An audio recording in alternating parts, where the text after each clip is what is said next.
thing. And what you have to know is like what you might want is f of x, and you're not given f of x, and then you need your a value, which you're not. You're sort of given. Oops, sorry about that. If you heard that, you have to figure those things out. So if it's not clear, the square root is the function. Okay. And a, which is really x, is 25. Why not 25.1? Because it's near. It's like a value near it that's nice. Okay. Value near that's nice. It's a good question. You could actually use a different value altogether. That's why I don't think this is a good question, but you're supposed to infer these things from this. Okay. Okay.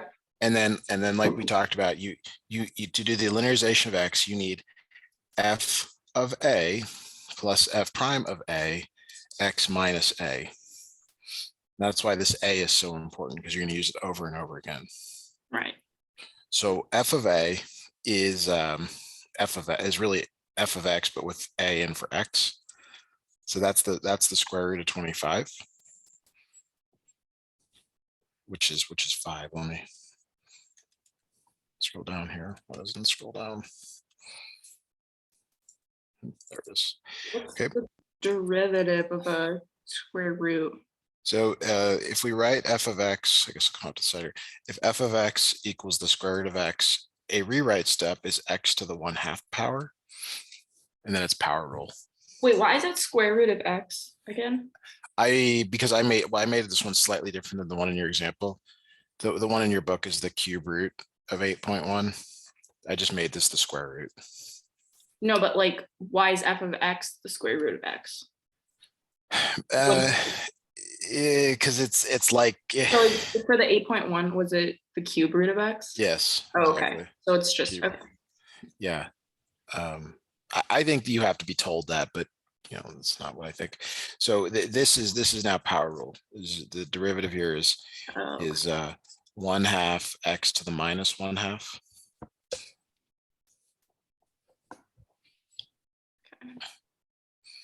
So now you evaluate the derivative at that same a value. So that. But isn't it plus? Oh, so you have to do the f prime of a is the derivative evaluated at that a value. Okay, got it. You don't do anything with the 25.1 until the end. Okay.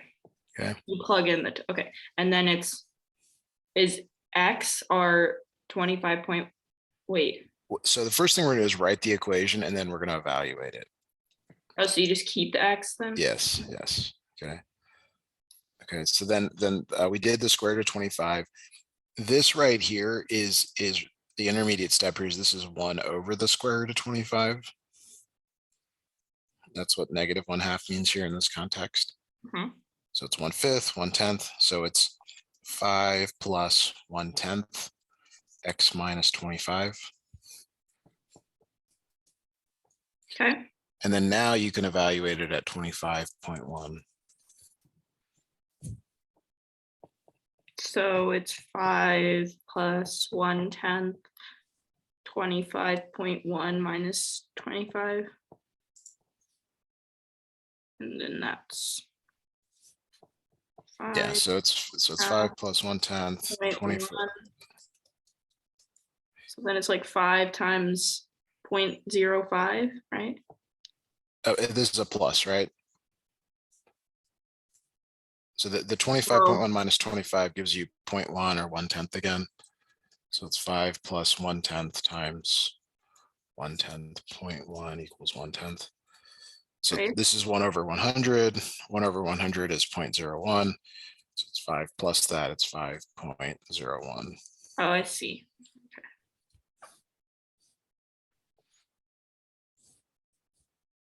0.01. Okay.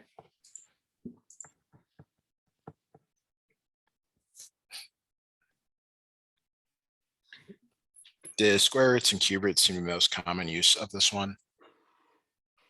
Do you want another one like this? Slightly Well, slightly you can do this on the calculator too, right? This linearization thing or whatever. I don't know. I Well, don't because want to comment. he was talking about like there's an exact value and then there's like the linear, like the approximation, which is the linearization, right? Yeah, like the calculator will give you Because like it gives you something close. yeah, you can use n deriv at a point, but I guess I don't know what I don't know. I would have to see exactly what you're trying to do.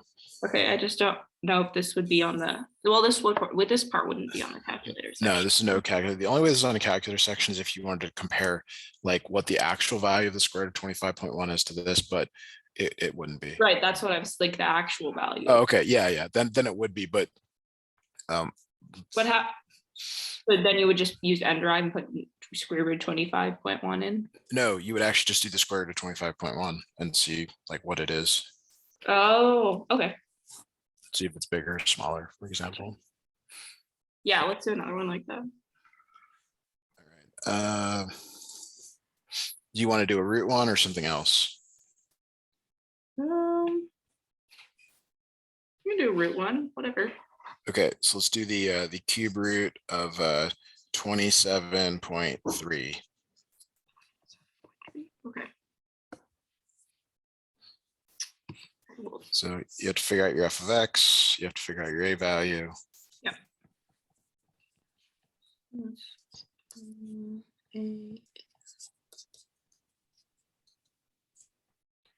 So if it was like 27.5, would you round it up to 28? No, you want a nice number. It has to be something really nice that like works out really perfectly. Oh, with the like cube root. I see what you mean. Yeah. So that's why it has to be like something close. So like you could make a if it was 27 and like say you jumped all the way to like 30 something, would that be too far? yeah, I was gonna say like you could make a 8, the cube root of 8, which is the next nice number, but it's so far away, it's a bad approximation. Right. Okay. So they would give you something that has a nice number like nearby. Yes. Okay. Although sometimes it's not obvious, like if you're not up on your roots, your cube roots, or your fifth roots, or whatever it ends up being, or sometimes they do 1 over something inside a root, which gets really messy. So just yeah. So that's x. 1.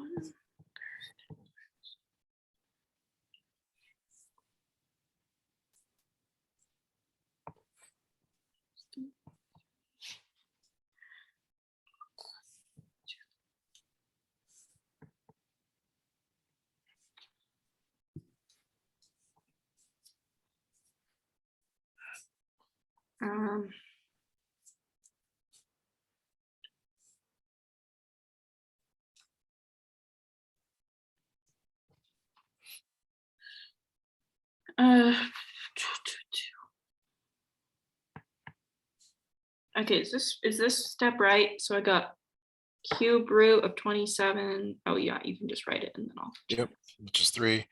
The derivative of this is 1/3 x to the minus 2/3 power. But then you evaluate it at the 27. Oh, okay. I was wondering. And then x minus 27, right? Yeah. My computer's acting strange. Okay. Yeah. So it's 1/3 27 to the minus 2/3 power, which could be a little awkward. Yeah, I don't 27 is 3 cubed. Okay. So when you have to minus 2/3 power, you multiply the exponents. So it's 1/3 on the outsides here, 3 to the minus 2 power. And that is 1 over 9. Because they have this. Why? Wait, how can you just multiply the? It's a property of exponents to an exponent. X to the n equals x to the n, sorry, to the m, x to the n times m. So when you have an exponent to an exponent, you multiply. It's 3 over 1 times negative 2/3. That's 1 over 27. Say that again. 1 over 27. Yes. So that's parts 1 over 27. I'm going to approximate it. Or what you have to do. So now you're ready to plug in 27.3, 3 plus 1 over 27, 27.3 minus 27. So 0.3 is really 3 over 10. Okay. So it's 3 plus 1 over 27 times 3 over 10. So that 3 cancels with that. And that gets you a 9 here. So it's 3 plus 1 over 90, which didn't work out as nicely as I was hoping, but you would get something that does.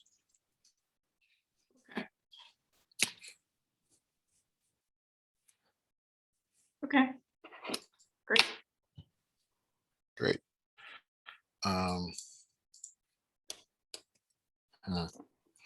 Okay. Okay. Ladder problem is the next one I'm seeing on the PDF. Is that one you want to look at? Sure. Okay. Kind of a classic question you'll see in this course in this time. All right. So the top of a 10-foot ladder is sliding down a wall. So here's your ladder. It's always 10 feet, sliding down the wall, and then it's sliding out as at the same time. We know that it's going down 0.1, and we know we want to find how fast it's moving away from the wall. That's x prime. When the top of the ladder is 6 feet up on the wall. So these are this, I guess, is more of a related rate question. These you have to use like geometry to set up a formula or to get an equation. So like, what is the equation of a triangle here? It's x squared plus y squared equals L squared or R squared, whatever you want for this hypotenuse. I try to stick to X and Y because they're more intuitive for us. Okay. So the derivative here, and this is where they're kind of implicit or related rates. It's 2x x prime plus 2y y prime equals 2l l prime. Right. This is very important here. L prime equals 0 because the ladder itself is not changing size as it's moving. It's always the same size. Okay. Like whether it's there or there, it's always the same. So wouldn't L just be, so L is 10? Yeah, but L prime is 0 and that just cancels it out. Like that's critical here. So that goes to 0. Okay. So then you solve for x prime because that's the thing you're interested in. So you have 2x x prime. Move stuff around. Sorry for interrupting you. Okay.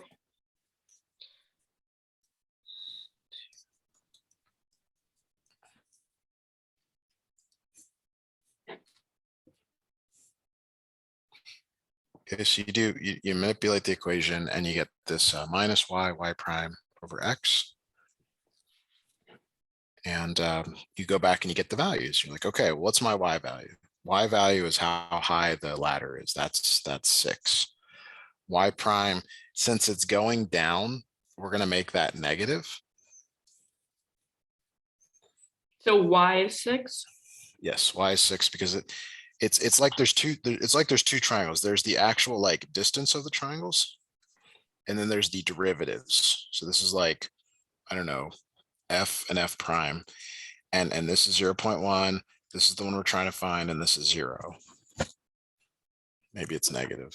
Like there's two numbers for every side. Right. But what we don't have here is we don't have the x side, but it's a Pythagorean triple, 6, 8, 10. So we know that this side is 8. So we know that x is 8. Oh, and you can just solve that too if you don't know the triple. Yes. Yes. You can use Pythagorean theorem. You can go back to your original equation. Sometimes you do have to go back to the original equation to get a value. So then that's negative, or no, positive. Well, it's 6 times 1/10, right? Is what you said. Yeah, so the negatives cancel. So it's 6, and you got 1/10 over 8 So this makes 3/4. 3/4 times 1/10 is 3/40. Now you need your units. So it's a length. So in this case, it's feet per second.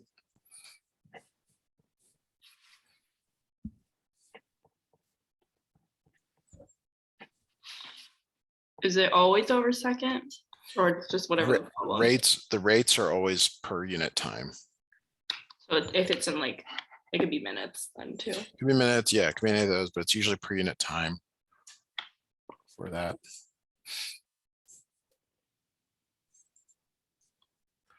Okay, that actually, so there's another question here on volume of a spherical balloon. We did that one in class. Yeah, maybe no reason for us to do that. So let me go back here and see what else you got. Where we move to the quiz, critical points. Yeah, we can move back and forth. I don't care, whatever works. Okay.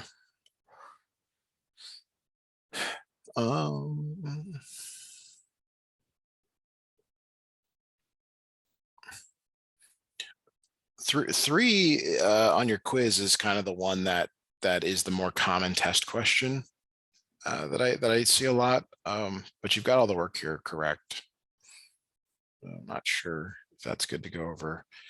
I think maybe this piecewise one is confusing. So and can we go over 2 again, I think? On the quiz? Yeah, maybe the first 2. Yeah, the back one too. The if g of x is differentiable, is that one? Okay, yeah.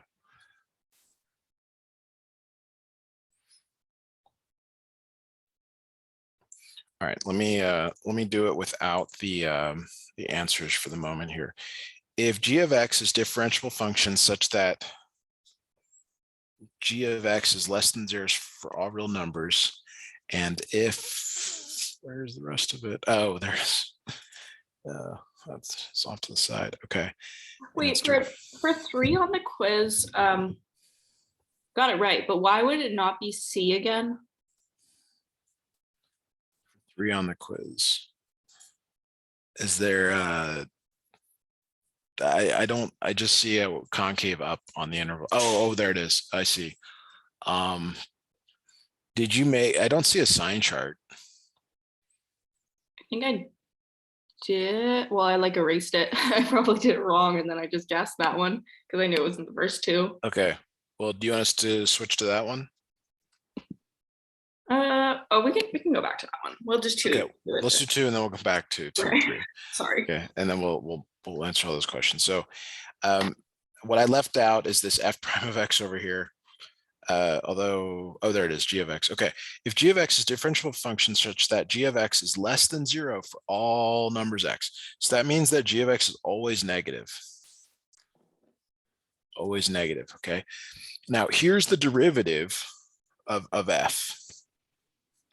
So it's got g of x in it, but this part is always negative.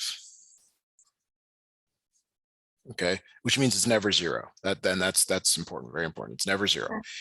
Can you factor this? Yes. So that's x minus 4, x plus 3. You can set them equal to 0, and you have 2 critical points. 4 and -3. Yeah, at -3 and 4. Okay. Now we're going to test points. We're going to test like -5, 0, and 5. Okay. We test them in the derivative. This is the derivative. The g of x is always negative, so we don't have to like, go ahead. You always test in the one that you're like, you are given? Or? Yes. Well, the whatever you're trying to figure out, like here we're looking at like increasing and decreasing stuff. Okay, gotcha. So if it said like concave up, you would test with the second derivative. Yeah, you'd have to take the derivative of this, which would be really hard since we don't know the derivative of g of x. Now, again, you're just looking for sign. Okay, so like when I test 5 minus 4 is positive. 5 plus 3 is positive. Positive times a positive times a negative is negative. It's a negative. Okay, and then when I test 0 minus 4 is negative, positive, negative. So negative, positive, negative makes positive. Oh, because g of x is, oh, gotcha. Okay. Always negative, always negative. So then -5 minus 4, that's a negative. Negative. Negative, negative. So positive. So 3 negatives. Make a negative. Wait, Wow, negative. But wouldn't a negative times an yeah, okay. sorry. Okay, so that tells us a lot. Like it tells us that it's decreasing here and it's decreasing here. So it's decreasing from minus infinity to -3, and it's decreasing from 4 to infinity. It also tells us that it's increasing from -3 to 4. Okay, but it also tells us like something's going on here, min or max at -3. So because it's decreasing, the original curve's going down and the back up. So this is a min. And then here it's going up and then down. So that's a max. Yep. Oh, and he told me for like the increasing, decreasing, like if it's negative infinity to 3, like he just wants like a union between the two. Okay. Great. So let's do 3 now. And I'm just copying your work because it looks all really good. But you are missing that sign chart there. Okay, so your sign chart, this is for the second derivative because we care about concave up. So your critical points you found are -2 and -2 and 3. So we want to test points in between there. Like, so like -3, 0. yeah. Okay, now we're going to test them in this line right here because it's factored and because we only care about sign. We don't care about the actual value. So let's start with 4. 12 is positive, 4 minus 3 is positive, 4 plus 2 is positive. Positive times a positive times a positive is positive. 0, that's positive, negative, positive. That makes a negative. And then at -3, you have a negative, positive, negative inside here, negative inside here. Positive. Positive. So these are both inflection points. It's not asking about that, but they are both inflection points because it switches sign. It does want where it's concave up. It's concave up from minus infinity. I see. It's concave down from -2 to 3. Okay. Yes. Yes. So if there's another version of this test, it might just ask concave down there. Okay. All right. Do we want to go back to number 1 on the quiz and look at that? Let's see. The only one I did all the work. I just don't remember x equals -1 is an inflection point. How do you know that again? We're talking about for number 1. Yeah, number 1, because I checked off critical point and relative minimum, so I know I got those 2, but I didn't check off inflection point. Yeah, so like based on what I'm seeing, it would not be, but because you don't have your sign chart doesn't change sign from at left of -1 and right of -1. Maybe I did my sign chart wrong. Let's see here. So you tried 2. Where is your second derivative at? That could be part of the issue also. I don't think you took a second derivative for this. So only the inflection point comes from the second derivative? Yes. Oh. And you're given the first derivative. So when you take the derivative here, it is the second derivative. So f double prime of x, this is product rule. So it's x minus 2, Yep. 2x plus 1 plus x plus 1 squared plus, yeah. Okay, and then you can factor out an x plus 1 from both. So you get 2 times x minus 2 plus x plus 1. And then inside here, 2x minus 4 plus x plus 1. You get 3x minus 3. Ooh. Okay, so you get x plus 1, 3x minus 3. So then you FOIL? No, you're setting it equal to 0. So you always want factored form. So then x equals -1 and 3x minus 3 equals 0, 3x. Yep. 1.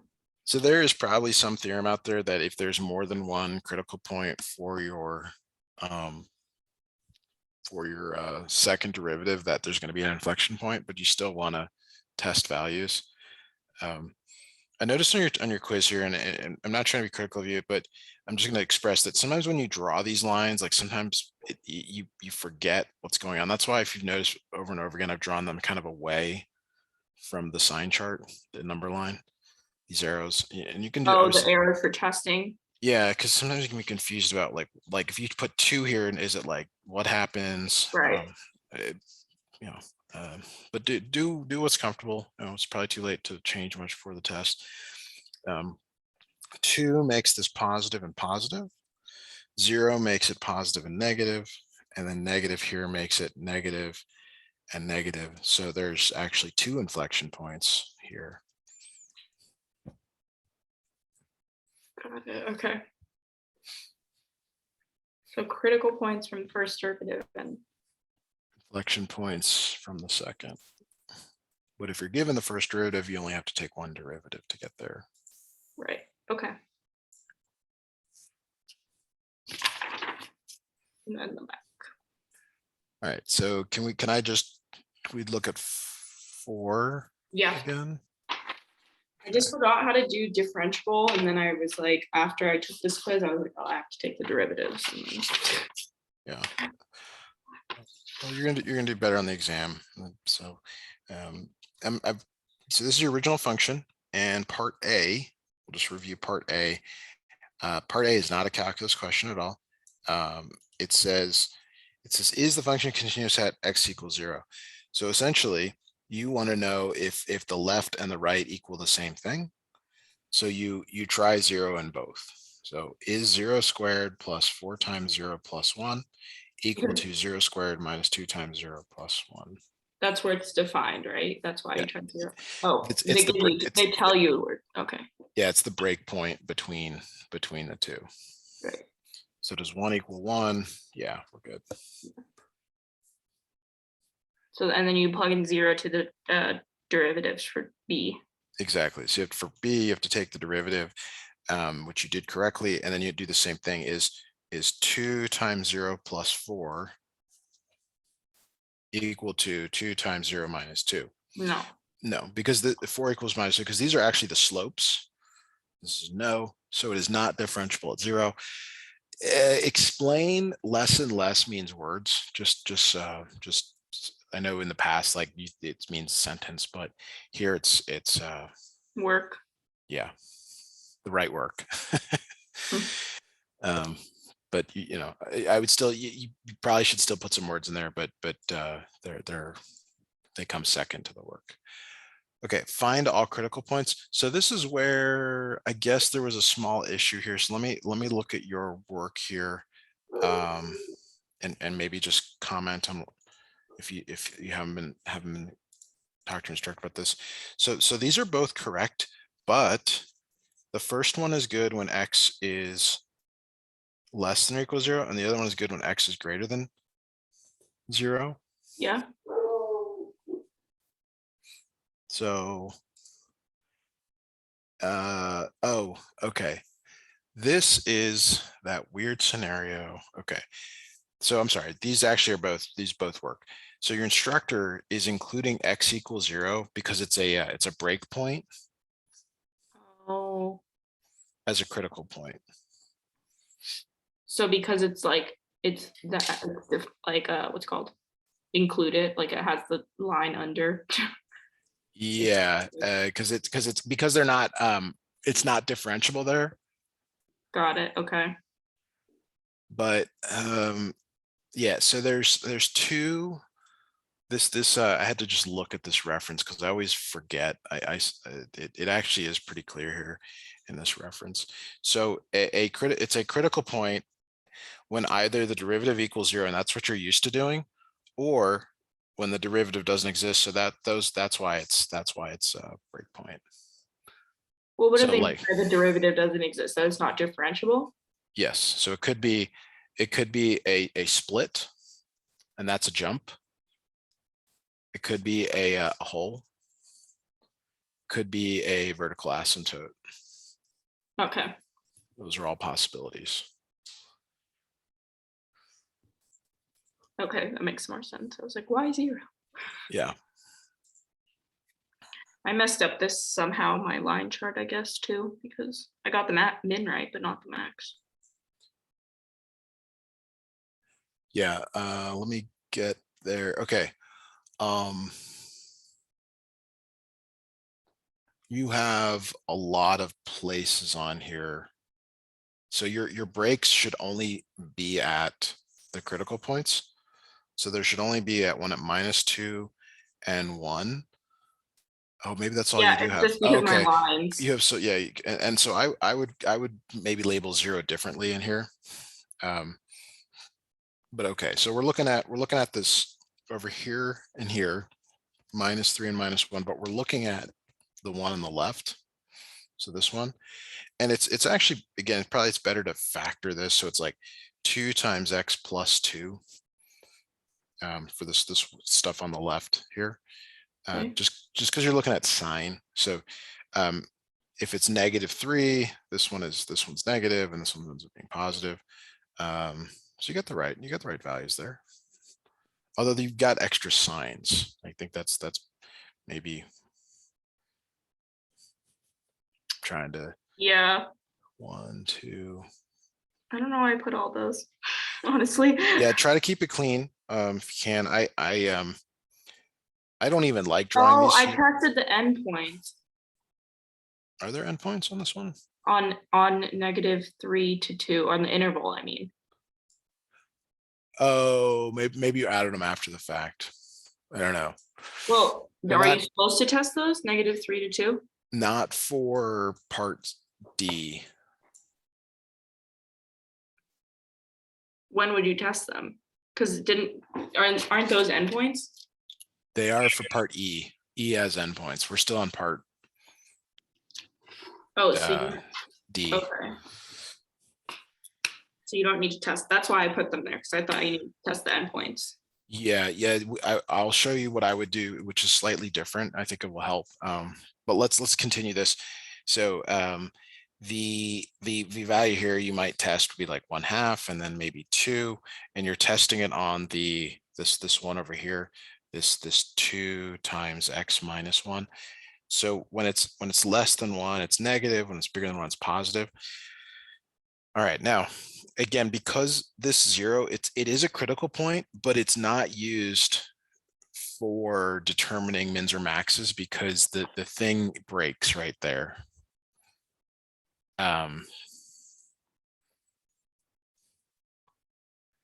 So you do have to look at it, but you can't look at the sign, I guess, of this. What do you mean? You can't just say, oh, positive, negative, therefore it must be a max. So what is it?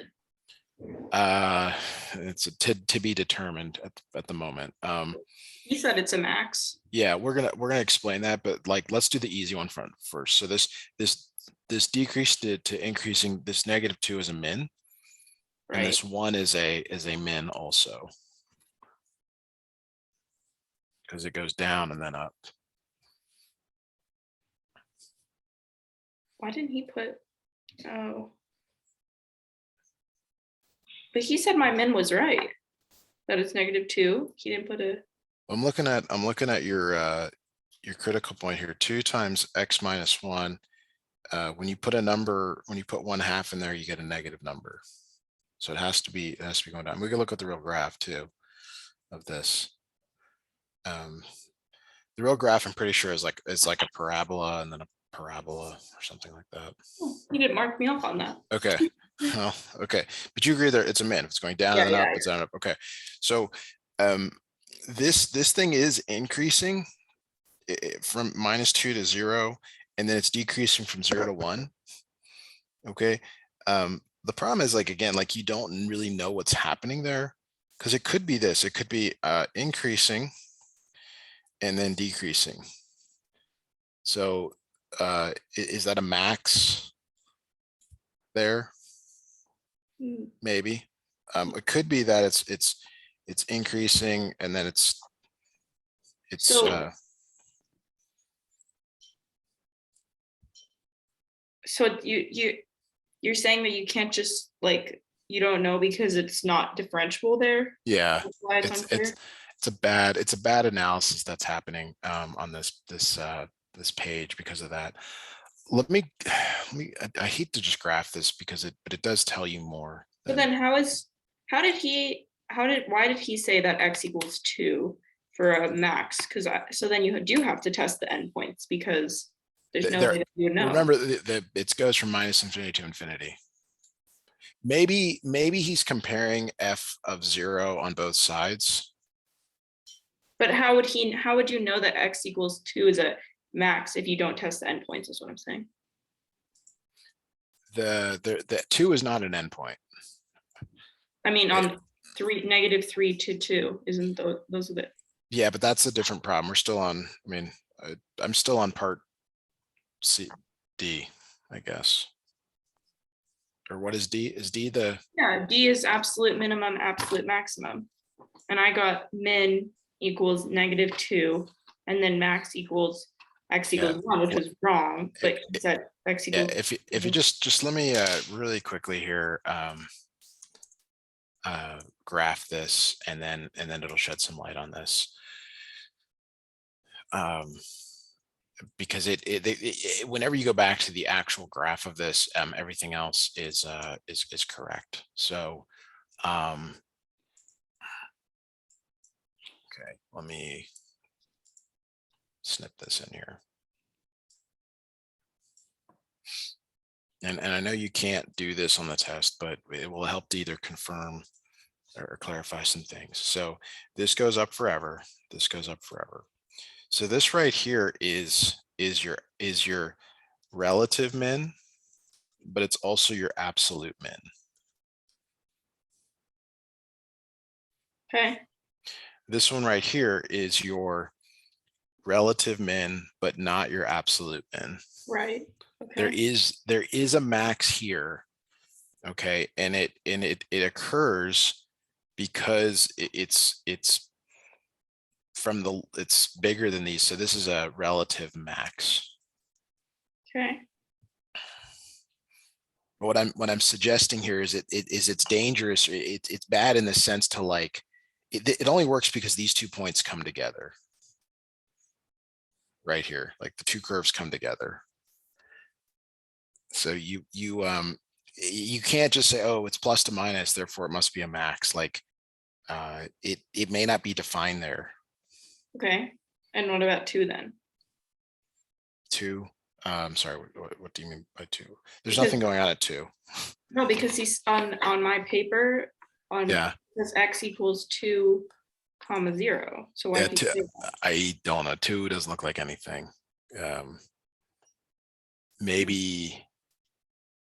Maybe he's looking at your sign chart. I don't know, but there's nothing going on at 2. Now we can look at the mean value theorem, but this min max of x, there's nothing going on at 2. I mean, you can see at 2 it.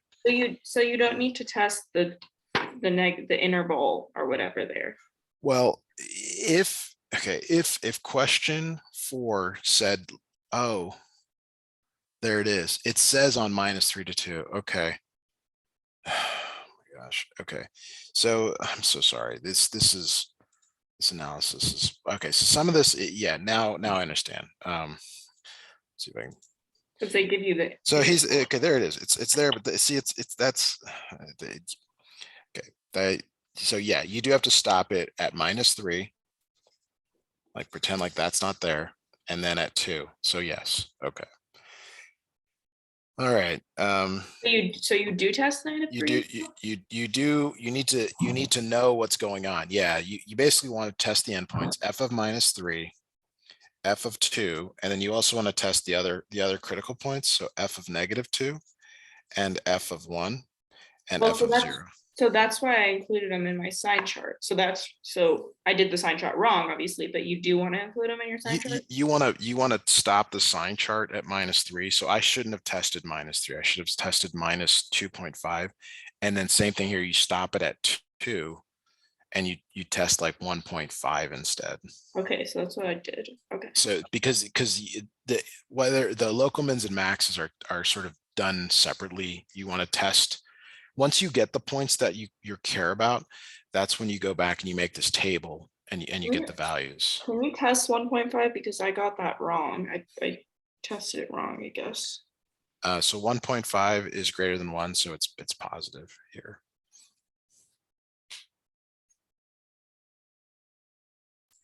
One 1.2. Oh, yeah. Wait, but you wrote negative.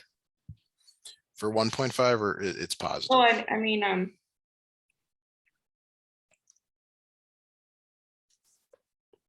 wait, so 1.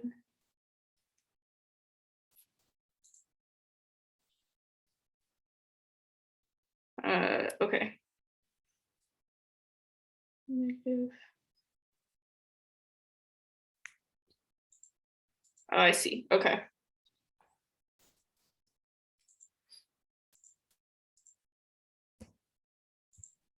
Because I didn't test 0, so it got messed up.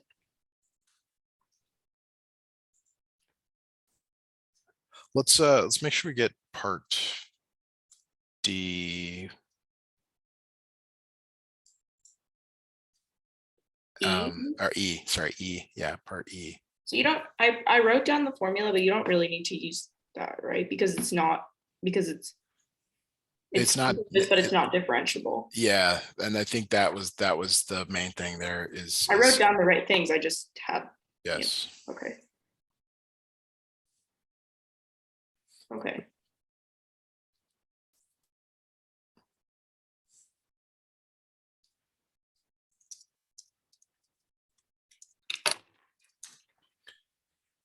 That makes sense. Okay, so back to your PowerPoint, we did this. Maybe let's just really quickly, we've got this, we've got the work here, but let's make the sign chart to go along with this so that we can kind of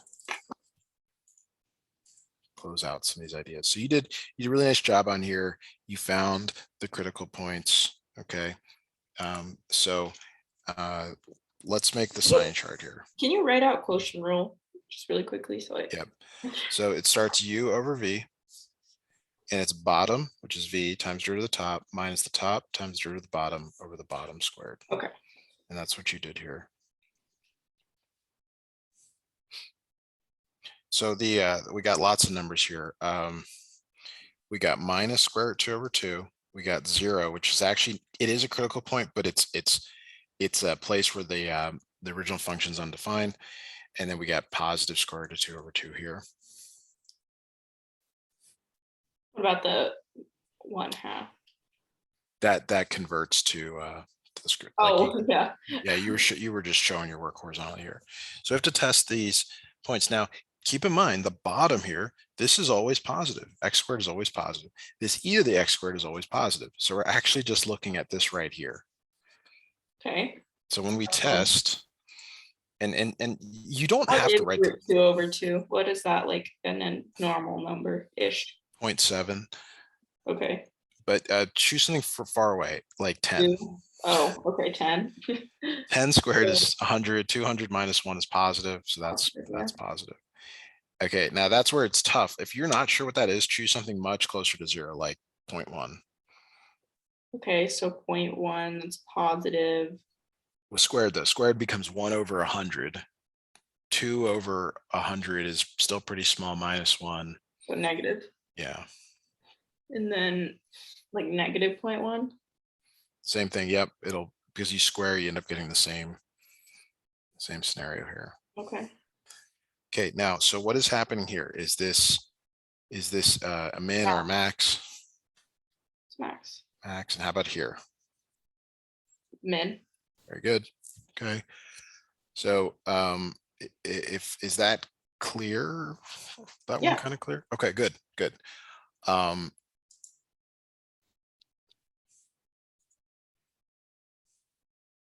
So if, let's just say, on both sides of 0, there was a sign change, would you say that it was like a max or a min, or no? Because it's like a... You would need to know what's going on at 0. And the problem is on this one, it's a vertical asymptote. How do you know that? Just like from looking at it though. From whenever you divide by 0, it's always a vertical asymptote. So then it Like, wouldn't be a max or min. The other ones we looked at have been cusps or corners, Okay. but this one not so much. Like the graph of this thing, it literally has that line there, and then it's got this and this, and so there's like nothing going on there. But like you can get scenarios where it looks like a simple one is 1 over x squared. 1 over x squared looks like this. So the derivative, because x is on the bottom, it's yeah, but here's what the sign chart of the derivative looks like. And is there a max there? No, there's nothing. Because there's a tangent at 0. Yes. Yes. Okay. So what I'm seeing on your PDF PowerPoint is that your instructor likes piecewise functions though, where they actually come together and make like a corner or a cusp. So in that case, you would. Yes. Include. Okay. Yes. Which is it's a weird exception, but it's true. Like what you're doing there does work out nicely. That's because it's defined like on the piecewise, it's defined for one of them at 0. It's continuous. That's right. why it's working. Okay. If it wasn't continuous, you have other issues. Any short verbal answers I can give you at anything? Not really. I think that covers it. Okay, well, you do a great job of preparing. I hope your exam goes well, and look forward to helping you again. Thank you. All right, see you next time. Great night. Okay. Bye now. Oh, and can you send me those? You'll send me the notes like right away, right? Within 2 minutes. Okay, perfect. Thank you. Bye.